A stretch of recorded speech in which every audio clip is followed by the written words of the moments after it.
नमस्कार दोस्तों, मेरा नाम है राहुल यादव और आप सभी का स्वागत है इन्वेस्ट राइट की एक नई वीडियो में। दोस्तों, आज की वीडियो में हम लोग डिस्कस करेंगे म्यूचुअल फंड पर जो टैक्सेस लगते हैं उनके बारे में, क्योंकि इस चीज़ को लेकर लोग कंफ्यूज काफ़ी हैं। इसके लिए कमेंट भी मेरे पास आए हैं, क्योंकि अभी देखिए जो रिसेंटली बजट जो आया है उसमें टैक्सेस कुछ बढ़ा दिए गए हैं। म्यूचुअल फंड में जो हम गेन करते हैं उस पर, उसको लेकर लोगों में कन्फ्यूज़न थोड़ा सा बढ़ गया है कि सर अब तो हमें कुछ बचेगा ही नहीं, सारा पैसा तो गवर्नमेंट हमसे ले लेगी टैक्स के रूप में, तो हमें निवेश करने का कोई बेनिफिट यहाँ होने वाला नहीं है। तो क्या ये सब माजरा है, पूरी डिटेल में आज की वीडियो को समझेंगे। अगर आप भी म्यूचुअल फंड में पैसा निवेश करते हैं तो वीडियो आपके लिए बन जाती है बहुत ही ज़्यादा इंपॉर्टेंट। तो वीडियो को पूरा ज़रूर देखिएगा और बहुत ही ध्यान से देखिएगा। मैं भी कोशिश करूँगा एक एक चीज़ आपको बिल्कुल सिंपल भाषा में समझाने की। चलिए स्टार्ट करते हैं। देखिए दोस्तों, अब यहाँ माजरा क्या चल रहा है। देखिए अभी जो टैक्स है उसको बढ़ाया गया है। मैं सीधा बात यहाँ LTCG पर करूँगा, long term capital gain tax पर ही बात मैं यहाँ करने वाला हूँ। चलिए देखिए, LTCG long term capital gain tax, ये पहले 10% हुआ करता था। अगर थोड़ा सा और आप पीछे जाएंगे, यानी कि 2018 में जाएंगे, तो पहले ये बिल्कुल ज़ीरो था, ये कुछ था ही नहीं, कोई भी LTCG हमसे चार्ज नहीं किया जाता था। लेकिन उसके बाद इसको 10% किया गया। अभी रिसेंटली क्या किया गया, 2024 में इस टैक्स को 10% से बढ़ाकर 12.5% कर दिया गया है। अब ये हमसे 12.5% चार्ज किया जाएगा। अब LTCG क्या है, देखिए अगर आप लॉन्ग टर्म में कुछ भी गेन करते हैं तो उस पर गवर्नमेंट आपसे टैक्स लेगी। कितना लेगी? 12.5%। अब देखिए कन्फ्यूज़न यहाँ क्या क्रिएट हुआ, कन्फ्यूज़न यहाँ ये क्रिएट हुआ, कुछ लोगों का कहना है कि सर अगर मैं किसी म्यूचुअल फंड स्कीम में पैसा निवेश करता हूँ, ठीक है, किसी आप कह लीजिए किसी भी स्मॉल कैप में, मान लीजिए SIP करी किसी ने, 5,000 रुपये महीना की कोई SIP स्टार्ट करी। कितनी करी? चलिए पूरा लिख के आपको समझाता हूँ। 5,000 रुपीज़ पर मंथ की। अब इस पर जो रिटर्न्स मिले, इस स्कीम पर जो निवेश किया था उस पर जो रिटर्न मिले, मान लीजिए 20% के रिटर्न मिले, ठीक है। अब 20% में से 12.5% तो गवर्नमेंट ही ले जा रही है। अब अगर 20% में से 12.5% गवर्नमेंट ले जाएगी तो हमारे पास कितना बचेगा? हमारे पास बचेगा केवल 7.5%। अब इस 7.5% के लिए मैं क्यों म्यूचुअल फंड में निवेश करूं? इस 7.5% के लिए मैं क्यों म्यूचुअल फंड में निवेश करूं? मैं क्यों इतना रिस्क लूं, जबकि 7 से 8% तो बैंक में मिल रहा है, वहाँ हमारा पैसा भी सेफ है। बात भी सही है। अगर हमें कट कुटा के 7.5% ही बचना है, 8% ही बचना है, तो क्यों रिस्क लिया जाए? क्या आपके मन में भी ये कन्फ्यूज़न आ रहा है? लेकिन ये कितना सही है, कितना गलत है, कैलकुलेशन कैसे होनी है, अब उस पर बात करते हैं। चलिए आगे बढ़ते हैं। देखिए कन्फ्यूज़न मन में नहीं रहना चाहिए। जो भी ये इन्वेस्टर हैं, हमारे चैनल के सब्सक्राइबर भी हैं, कमेंट इन्होंने किया, तो इनका जो भी भ्रम है दूर होना बहुत ज़रूरी है। अब देखिए शुरू से शुरू करते हैं। मान लीजिए SIP यहाँ हम लोग स्टार्ट कर रहे हैं, कोई SIP यहाँ स्टार्ट करी गई, ठीक है, वही रखते हैं amount 5,000 rupees per month. Clear है? 5,000 रुपीज़ पर मंथ का निवेश स्टार्ट किया गया। रिटर्न्स, चलिए सीधा रिटर्न्स की बात करते हैं, जो कि पहले रखे थे 20% के रिटर्न्स हमें मिल रहे हैं, ठीक है। ड्यूरेशन रख लेते हैं यहाँ पर।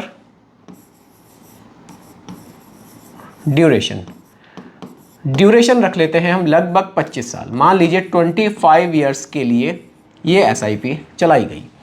अब 25 ईयर्स में मेरा पैसा इन्वेस्ट कितना होगा और मुझे फाइनल वैल्यू क्या मिलेगी? देखिए इसके लिए मैं SIP कैलकुलेटर का यहाँ यूज़ करूँगा। सब कुछ लाइव आपको मैं दिखाऊंगा ताकि कन्फ्यूज़न आपके मन में ना बचे।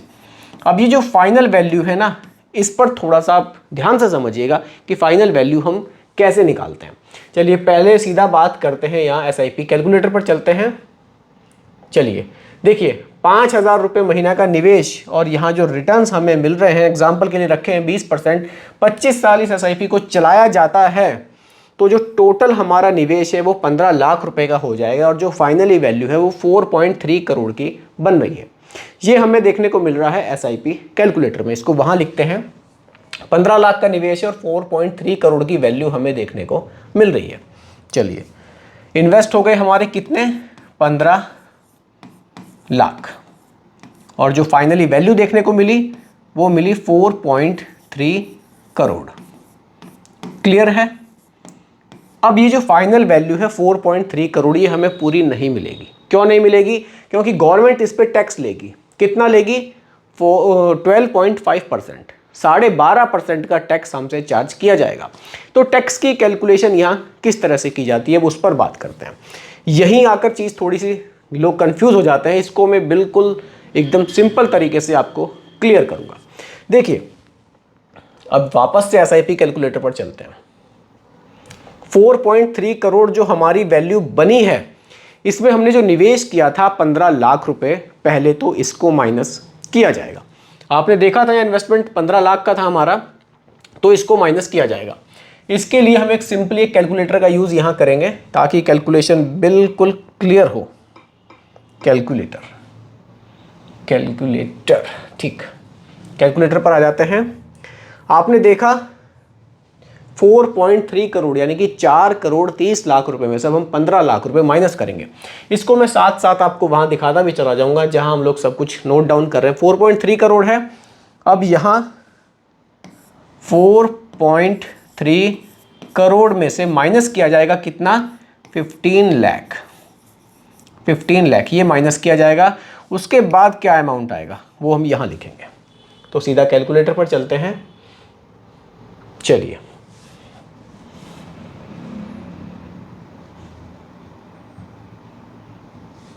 ठीक है, 4.3 करोड़ माइनस 15 लाख, 15 लाख माइनस करते हैं। ये हमारे पास दोस्तों कितना बचता है, 4 करोड़ 15 लाख रुपए। अब ये मैं आपको कैलकुलेटर पर क्यों दिखा रहा हूं, इसलिए दिखा रहा हूं, वैसे तो कैलकुलेशन सिंपल है ताकि आपको बिल्कुल क्लियर हो जाए। 4 करोड़ 15 लाख रुपए हमारे पास अब बचते हैं। अभी यही नहीं, अभी इसमें से और क्या क्या होना है वो भी मैं आपको दिखाऊंगा।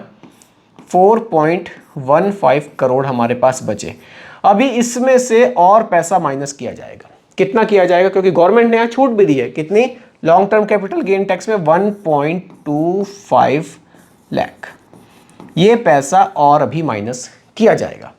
ठीक है, तो 4.15 लाख में से 1.25 लाख रुपीज हम और कम कर लेते हैं।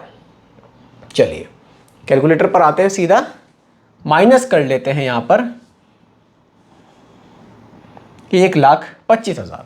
अब हमारे पास बचते हैं कितने, 4 करोड़ 13,75,000 रुपए। क्लियर है? 4 करोड़ 13,75,000 रुपए की वैल्यू हमारे पास बचेगी।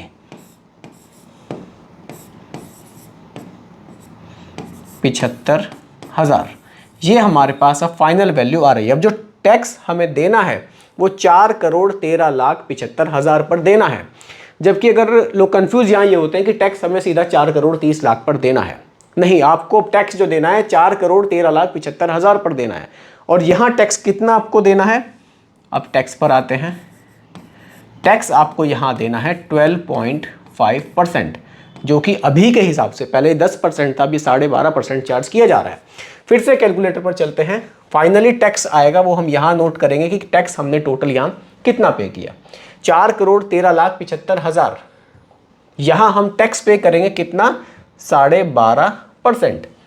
अब देखते हैं जो वैल्यू हमारे पास आ रही है वो आ रही है 51,71,875 रुपये।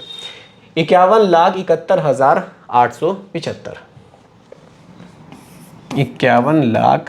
51,71,875 रुपये, ये हम टोटल टैक्स यहाँ पे करने वाले हैं।